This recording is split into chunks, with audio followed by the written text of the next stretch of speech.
আসসালামু আলাইকুম। Hello everyone, সবাই কেমন আছেন? আশা করি সব ভালো আছেন। আমিও আল্লাহর অশেষ রহমতে আলহামদুলিল্লাহ ভালো আছি। ভালো আছি বলতে অনেক ঠান্ডা লেগে গেছে, একটা পর একটা থাকি, তারপরেও আলহামদুলিল্লাহ আল্লাহর কাছে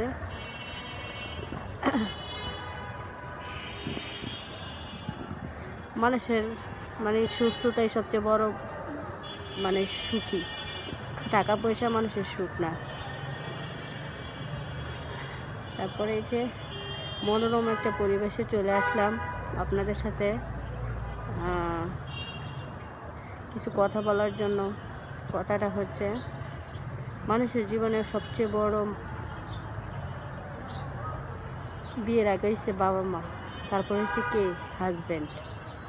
আসলে হাজব্যান্ড যদি মানুষের ভালো হয় তাহলে পুরো পৃথিবী ভালো, আর হাজব্যান্ড যদি ভালো না হয় পুরো পৃথিবী মানুষই খারাপ। যত টাকা পয়সা আপনার থাকুক না কেন, আপনার যদি হাজব্যান্ড ভালো না হয় কোনো সুখ পাওয়া যাবে না। আর যদি টাকা না থাক, যদি কুড়ি করেও থাকে, এটা শান্তি। এটা নতুন কিছু না বলার, এটা নতুন কোনো ডায়লগ না, আগের পুরাতন ডায়লগ। আগের দিনের মা চাচিরা অনেক ভালো ছিল, তাদের জীবন অনেক সুন্দর গেছে। এখন আধুনিক জমানায় আধুনিক পর্যায়ে পড়ে মানুষের জীবন সাথে খাপ খাইতে চলতে গেলে মানুষের অনেক কিছু প্রয়োজন হয়। টাকা পয়সা সুখ না, আবার অনেকের ক্ষেত্রে টাকা পয়সার সুখ। আপনার আর আমার ক্ষেত্রে টাকা পয়সার সুখ না হতে পারে, কিন্তু কিছু কিছু মানুষের ক্ষেত্রে আবার টাকা পয়সাই দুনিয়ার সব কিছু। আজকে টাকা আছে, আপনার দাম আছে, টাকা নাই, আপনার দাম নেই। তারপর আমি বলতে চাচ্ছি, প্রত্যেকটি মেয়েদেরই কাকে দেখে আসে? তার হাজব্যান্ডকে দেখে আসে একটা নতুন ফ্যামিলিতে। তার বাবার ফ্যামিলি ছাইরা তার নতুন একটা ফ্যামিলিতে আসে, তার হাজব্যান্ডের দিকে তাকায়। হাজব্যান্ডের যদি মানুষের জীবনে ভালো না হয়, আমার উদ্দেশ্যে আমি বলছি না, আপনাদেরকে আবার মাইন্ড করেন না।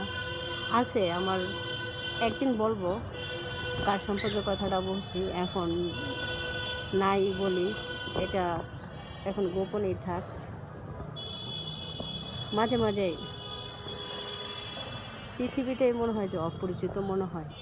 আসলে কি পৃথিবীটাই এরকম? এটাই কি পৃথিবী? চীনা মানুষগুলো অচেনা হয়ে যায়, অচেনা মানুষগুলো চীনা হয়। কিন্তু মানুষের বিহেভিয়ার দেখলে বা কথাবার্তা শুনলে মনে হয় যে পৃথিবীতে যতদিনই থাকতে ইচ্ছা করে, আর থাকার স্বাদ মনে হয় যে পুরায় যায়। যে মাঝে মাঝে আমরা রাগে ক্ষোভে আল্লাহর কাছে বলি, আল্লাহ তুমি আমাকে এই দুনিয়া থেকে নিয়ে যাও। কিন্তু আসলে প্রত্যেকেই বলে, সবাই বলে এই কথাটা, কিন্তু কী করবে বলেন? সে কথাটা কখন বলে? যখন তার দেয়ালে পিঠ ঠেকে যায়, তখন এই কথাটা বলে। যাই হোক, অনেক বক করলাম। অনেকে আপনাদের ভিতরে প্রশ্ন রাখবে যে বিষয়টা কি আপনার না কার। এটা এক সময় আমি আপনাদের কাছে শেয়ার করব, যদি আল্লাহ ওই পর্যন্ত আমাকে বাঁচা রাখে। এটা কি আমার বিষয় নাকি অন্য কারোর বিষয়, একদিন শেয়ার করব।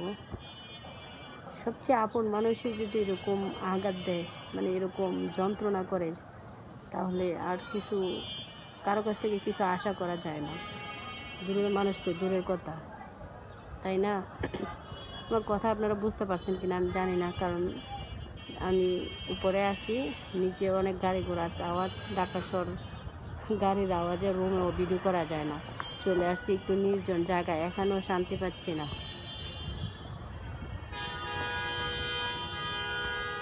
তাই আর কি, মনটা বেশি একটা ভালো না, মনটা অনেকটাই খারাপ। আজকে কয়েকদিন যাবৎ মনটা অনেক খারাপ যাচ্ছে, শরীরটাও ভালো যাচ্ছে না। সবার কাছে একদিন শেয়ার করব এই গল্পটা কার, এটা কি কাল্পনিক নাকি বাস্তব, নাকি আমার নাকি অন্য কারোর, এটা অবশ্যই একদিন শেয়ার করবো। যদি দোয়া করেন আমাকে ওই পর্যন্ত আল্লাহ বাঁচায় রাখে। আজকের ভিডিওটা বেশি লং করব না, মনটা বেশি খারাপ। সব ভালো থাকবেন, আল্লাহ হাফিজ।